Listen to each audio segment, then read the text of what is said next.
नमस्कार, मैं हूं प्रशांत और यह है स्पॉटलाइट। और स्पॉटलाइट पर आज बात एक ऐसे कलाकार से जिनको आपने हाल ही में 2 फिल्मों में देखा होगा और दोनों फिल्मों में आप पहचान भी ना पाए हों शायद कि ये एक ही शख्स है।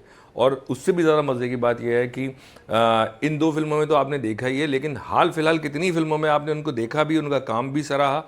और लेकिन अच्छी बात यह है कि कहीं वो नेगेटिव किरदार में होते हैं तो कहीं वो पॉजिटिव किरदार में होते हैं, कहीं वो आपको हंसाते हैं तो कहीं डराते हैं।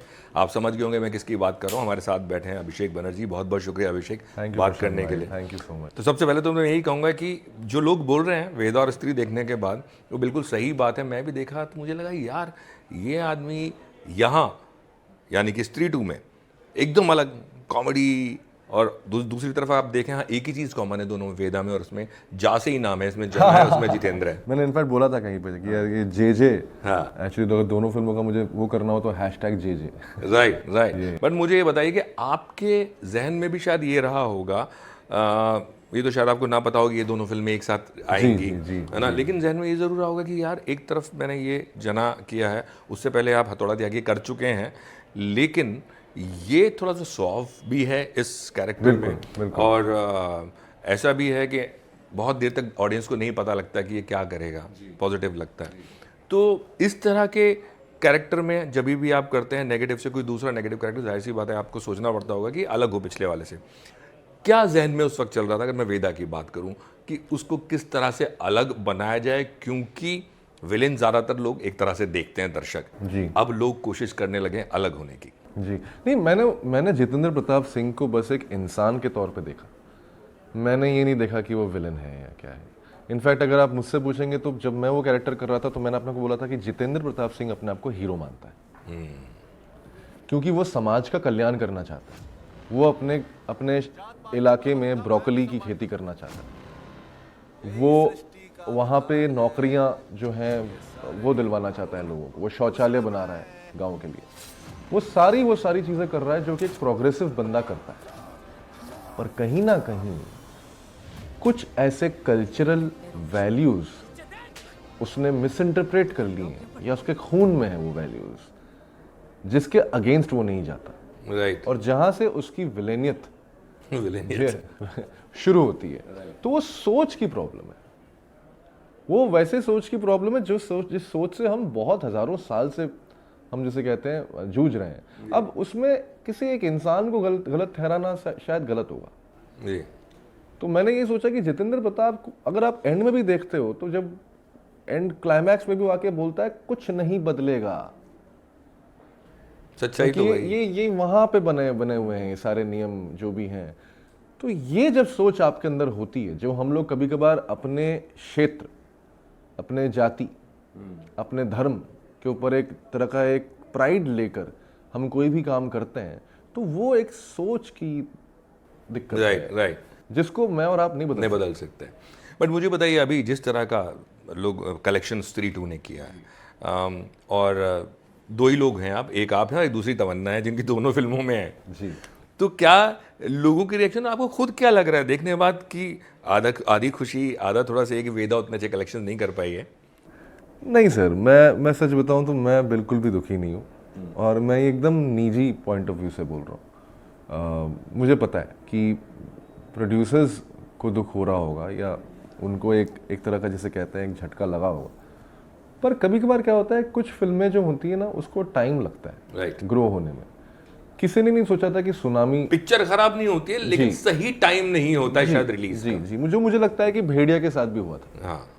जब भेड़िया ने वो नंबर्स नहीं किए थे जो हमने एक्सपेक्ट किया था, क्योंकि दृश्यम बहुत पैसा कमा रही, तो हमें भी बहुत बुरा लग रहा था कि यार अच्छी फिल्म तो है और बहुत लोगों ने देखी है।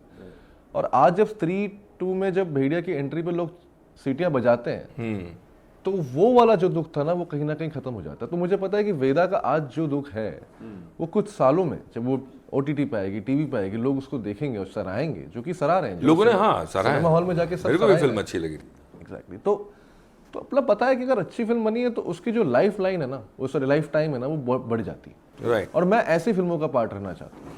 कैसी फिल्म? जो कि जिसका लाइफ टाइम, हाँ, जिसको आप बहुत सालों तक लेके चल पाए। राइट। जो आप 3 दिन में ना भूलें, भले ही बहुत पैसे कमा लो लेकिन 3 दिन में भूल के। ऐसे बहुत सारी फिल्में हैं, राइट। ऐसे बहुत सारे गाने हैं जो 1 हफ्ते तक बहुत ट्रेंड करता है लेकिन उसके बाद कोई नहीं सुनता। हम्म। और मेरे पिताजी ने हमेशा कहा था ये बात मुझसे, यार पिताजी को फिल्मों का शौक था? बहुत बहुत बहुत फिल्मी कीड़े हैं वो। अच्छा, बहुत। तो फिर तो उन्होंने रोका भी नहीं होगा आपको? नहीं, बहुत रोका था। रोका उनको लगा था कभी नहीं हो पाएगा ये। हाँ एक मिडिल क्लास आदमी कहाँ जाके एक्टर बनेगा? हाँ। और अब वो सेलिब्रिटी है अपने शहर में। अब वो मॉब हो जाते हैं। लेकिन वो कौन सी पहले हथौड़ा त्यागी था या कोई फिल्म थी जिसके बाद वो सेलिब्रिटी स्टेटस उनको वहाँ मिला और उनको उनका सीना चौड़ा हुआ कि हाँ भाई अब पहले जब भी कोई एक्टर आता है तो छोटे छोटे रोल्स करता है, या आपने से कास्टिंग से शुरू भी किया था 2010 में, तो वो कौन सी फिल्म या कौन सा कैरेक्टर था? मुझे लगता है कहीं ना कहीं स्त्री और पाताल लोक के बीच में ये चीजें हुई। ओके। और वहां से उनको जो है समझ में आने लगा कि मेरा बेटा कुछ तो कर रहा है। बंगाली न्यूज़पेपर में मेरे बारे में लिखा जा रहा है। पब्लिक जो है उनके फ़ोन पे जब वो फ़ोन ठीक कराने जाते थे तो मेरा फ़ोटो है उनके फ़ोन पे, तो वो फ़ोन रिपेयर वाला बोलता था अरे आप इसके साथ कब फ़ोटो खिंचाई आपने? तो बोलता मेरा बेटा है भाई। तब उनको समझ में आया कि अच्छा लोग, तो वो जब उनको प्रशंसा जब दूसरों से पता चला तब वो चौड़े हुए। ठीक है, उससे पहले कुछ साल पहले तक मुझे सुनाते थे कि फलाने का बेटा अमेरिका में सेटल हो गया है, फलाने के बेटे ने जो है फ्लैट ले लिया है। तो मुझे लगता था, मुझे अभी कुछ दिन पहले उन्होंने बोला कि यार मैं कब तक बोलता रहूंगा कि तुम किराए पे रहते हो, घर खरीद लो। अच्छा। तो मतलब इस तरह की चीजें जो होती है ना पिताजी, तो वो अभी, और अब स्त्री और वेदा जब साथ में आ गई तो आई थिंक वो खुद ही समझ नहीं पा रहे हैं कि क्या हुआ। उन्होंने मुझे खुद बोला कि मैंने जब दोनों फिल्में देखी और मुझे विश्वास नहीं हुआ कि ये मेरा लड़का है। क्या बात है, ये बहुत बड़ा कॉम्प्लीमेंट, बहुत बड़ा कॉम्प्लीमेंट है। और वो भी तब जैसे कि यार तेरा कुछ नहीं होगा, तू कहाँ जा रहा है। और माँ तो रो दी, आई थिंक वेदा के क्लाइमैक्स में रो दी थी। अच्छा। गोली लगी थी तो उनको उनका रोना निकल आया, बहुत खुश थी। जी। पर मेरी मम्मी को मेरा परफॉर्मेंस बहुत अच्छा लगा। परफॉर्मेंस और बात यह है कि वो लोग भी ना बड़े ऐसी ऑडियंस नहीं जो कोई भी फिल्म जाके देख ले। हाँ नहीं वो तो मुझे पता है वो झूठी तारीफ कभी नहीं करेंगे मेरी। वो मतलब जेन्युइनली, मतलब उन्होंने मुझे ऋत्विक घटक की मेघे डाका तारा बोले भाई, वो जो मैं हमेशा बोलता हूँ मलयालम सिनेमा, बंगाली सिनेमा, इनकी रूट्स बहुत स्ट्रांग हैं कंटेंट के मामले में। जी। और ये तो पैदाइश भी 50s 60s में। तो बस सोचिए कि उन्होंने किस तरह की फिल्में देख के, जो लोग विमल रॉय, बुद्धदेव दास गुप्ता, इन सब लोगों को तो जाहिर सी वो वाली ऑडियंस जो, मुझे पता है कि एक माँ बाप का प्यार तो है ही, पर उनके अंदर एक कलाकार के लिए भी प्यार है। राइट। तब वो जब प्यार दिखाना तो मेरे लिए, मुझे समझ में आया चलो यार कुछ तो ऐसा अभी होना शुरू हो गया है कि पिताजी के दोस्त जो हैं उन्होंने कहा यार ये फलाना शादी है, बर्थडे बेटे को बुला ले। हाँ, अभी कुछ पूजा कमेटी वगैरह में पापा बोल रहे थे कि इसके लिए आ जाओ, तुम अपना पैसा वैसा बताओ। मैंने बोला यार पापा ये सब बंद करो आप, मतलब ऑब्वियसली ये आई थिंक एक पार्ट एंड पार्सल है। जी। जहाँ से भी आप हैं, जिस भी शहर से हैं, वो चाहेंगे वो शहर के लोग कि आप उस जाके दे। और मैं करूँगा भी। मैंने पिछले साल भी दुर्गा पूजा के लिए कुछ अपना एक बड़ा डोनेशन दिया था, और हर बार मैं कुछ ना कुछ करता रहता हूँ। आई थिंक वो इम्पोर्टेंट है। एक और चीज़ होती है जब थिएटर से लोग निकलते हैं, ख़ासतौर से नेशनल स्कूल ऑफ ड्रामा या BNA की हम बात करें, तो एक तो फिल्मों से शुरू में पहले लोग बसते थे, लेकिन एक स्ट्रगल करते, क्योंकि आपका स्ट्रगल कम नहीं है, 9-10 साल का स्ट्रगल है। मैं एक्टर की बात नहीं कर रहा हूँ, ओवरऑल जमने की अगर मैं बात करूँ तो आपके जहन में, जैसे आपने कहा कि अपने सीनियर्स को बढ़ते हुए देखते हो अच्छा लगता है, कहीं ये भी आता था कि यार ये जो एक्टर्स हैं, जो फिल्म फैमिलीज के बच्चे, उनको जल्दी से मिल जाता है और हम लोगों को बहुत स्ट्रगल करना पड़ता है, ऐसा कभी लगता था? सर वो तो हर मिडिल क्लास को, जब कोई अमीर बच्चा जब गाड़ी लेके आता है स्कूल में, तब भी लगता था। आपको भी लगता था? बिल्कुल लगता था ना। मेरा एक दोस्त था अमित डागर, उसके पास एस्टीम हुआ करती थी, वो बड़ा शो ऑफ करता था। तो वो जब लाता था केंद्रीय विद्यालय में, तो हम सारे दोस्त देखते थे यार, जलते थे उससे। मुझे याद है हमारा एक दोस्त था शहनवाज, वो बेचारा दिखाने के लिए कि मतलब क्या कहते हैं, मेरे पास भी गाड़ी है, मैं भी अलग बड़े घर से हूँ, वो दूसरे गली से निकलता था, अपने गली से निकलता ही नहीं था स्कूल बस में। तो ये तो हमारे हिंदुस्तान का ना सर एक हिस्सा है कि पड़ोसी के पास एक बड़ी टीवी है, हमको भी वो टीवी चाहिए। पड़ोसी बीवी के पास बड़ा सा नेकलेस है सोने का, तो हमको भी चाहिए। कंपैरिजन वो हमारे देश में हमेशा है, क्योंकि हम लोग एक डेवलपिंग नेशन है। बहुत कम लोग लकी हैं कि जिनके बाप दादाओं ने आज़ादी से पहले, आज़ादी के आसपास पैसा कमा लिया।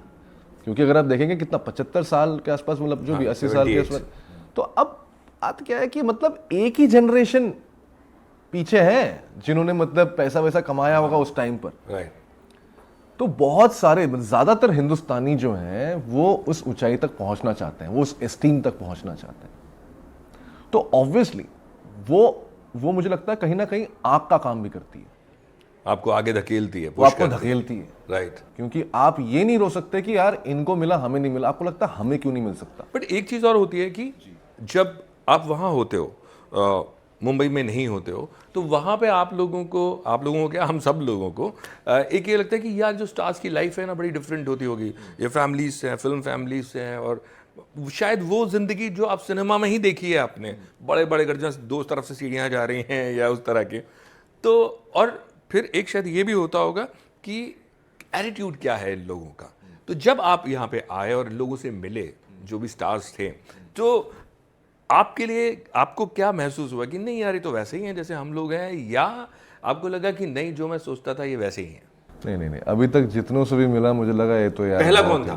पहला स्टार मेरी जिंदगी में राजकुमार राव था। वो मेरे लिए बहुत बड़ा स्टार था क्योंकि वो FTI से है और मतलब मुझे पता है कि कैसे वो काम कर करके वो पहुंचा है वहां तक। तो मैंने उसको देखा, कहा अरे ये तो वैसा ही है, बिल्कुल नहीं बदला। होता ना, वो लोग बोलता है ना बदल जाएगा स्टार बनने का। तो फिर आयुष्मान खुराना को देखा, कहा यार एकदम वो DAV चंडीगढ़ का लड़का जो थिएटर करता था, जिसको मैंने कंपटीशन में देखा था, ये वही है, ये तो नहीं बदला। और फिल्म फैमिली, फिर आई फिल्म फैमिली वाली बात, वरुण धवन। तो अब आप थोड़े से वैसे झिझक रहे हैं कि यार अब पता नहीं क्या होने वाला है। ऐसी थी झिझक? बिल्कुल हमें झिझक थी। फिर मैं मिला, मैंने बोला अरे ये तो यार एकदम मेरा दोस्त जमीर लोखंड वाला जो बॉम्बे में रहता है, बिजनेस फैमिली से है, वैसा ही है वो, बॉम्बे का लड़का है, ऐसी वैसी बातें हैं, वैसे ही शरारती है, वैसे ही नॉटी है, और वही बातें करता है जो हम करते हैं। कभी उसने, तो मुझे कभी ये फील हुआ ही नहीं।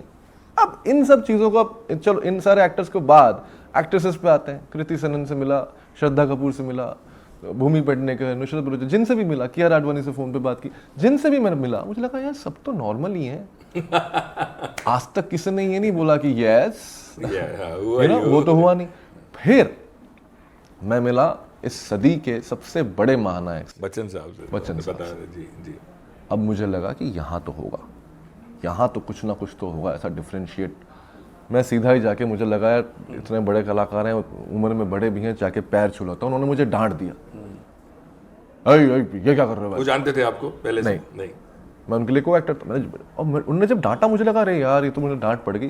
फिर मुझे रियलाइज हुआ कि उन्होंने, उनकी डांट इसलिए पड़ी क्योंकि वो चाहते थे कि मैं एक को एक्टर की तरह मिलूं, उनसे हाथ मिलाऊं।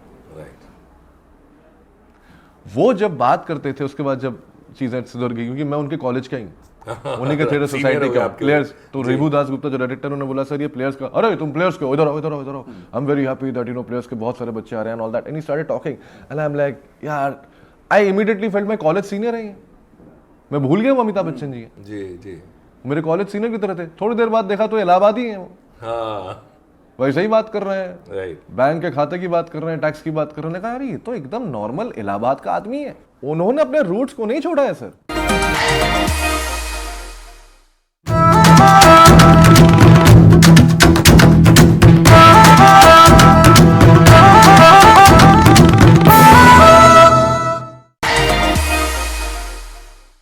जनरली आदमी जब आता है मुंबई तो एक्टर बनने ही आता जी, है ना, और वो ऐसी भी कुछ चीज़ें अपने साथ होते हैं कि जब आप एक्टर होते हो, खासतौर से थिएटर एक्टर होते हो, बहुत सारी और भी कलाएं आपके साथ होती हैं। जैसे आप शायद गाना भी गा लेते होगे, कुछ लोगों को लिखना भी आता है। तो मेरे ख्याल में कास्टिंग सोच के तो आप मुंबई नहीं बिल्कुल आए, नहीं, बिल्कुल है ना? बिल्कुल। और क्या वो एक ऐसी जद्दोजहद या एक ऐसा स्ट्रगल था जब आपको लगा कि यार नहीं, यहाँ रहने के लिए कुछ तो करना पड़ेगा, मम्मी पापा से पैसे नहीं लेने, है ना, और चलो क्या कर सकते हैं।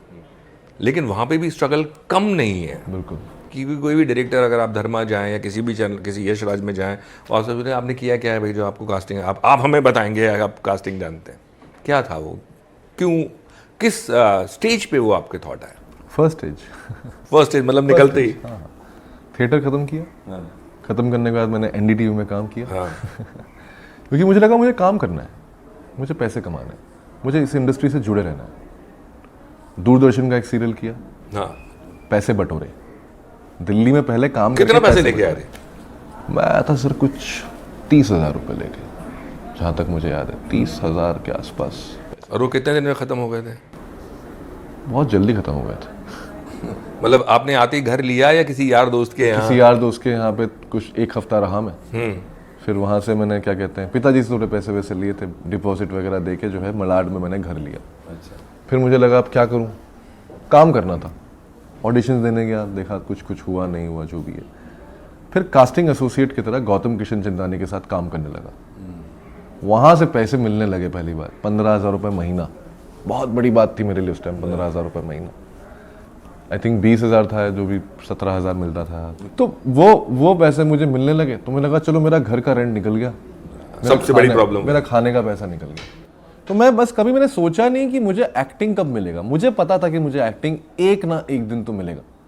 मेरे ख्याल में एक अच्छी बात भी है कि आप जिस वक्त आए हो जी, बहुत सारी चीजें खुलने लगी थी, बिकॉज राम गोपाल वर्मा से पहले लोग सोचते भी नहीं थे कि जो बहुत गुड लुकिंग लोग हैं वही सिनेमा में जाएंगे। जब राम गोपाल वर्मा ने जिस तरह के एक्टर्स, उससे पहले भी थे सर, उससे पहले थे बहुत कम। देखिए आप विलेंस भी देखें तो कितने खूबसूरत होते हैं सर। नाना पाटेकर एक दो, बट उसके राम गोपाल वर्मा के बाद बाढ़ आई। मुझे लगता है कि हर सदी में ना कुछ ऐसे एक्टर्स हैं जिन्होंने नॉर्म्स के खिलाफ जाकर एक्टिंग की। हाँ, एक्टर्स हैं, बट जो फिल्म मेकर्स हैं ना, उन्होंने जैसे आप देखिए पुराने भी देखे, Prem Chopra he was a hero, Premnath he was a hero, Ajit साहब, और ये सब गुड लुकिंग लोग थे। ये हमारे देश में ना बड़ी प्रॉब्लम हो रही है, टमाटर वाले गाल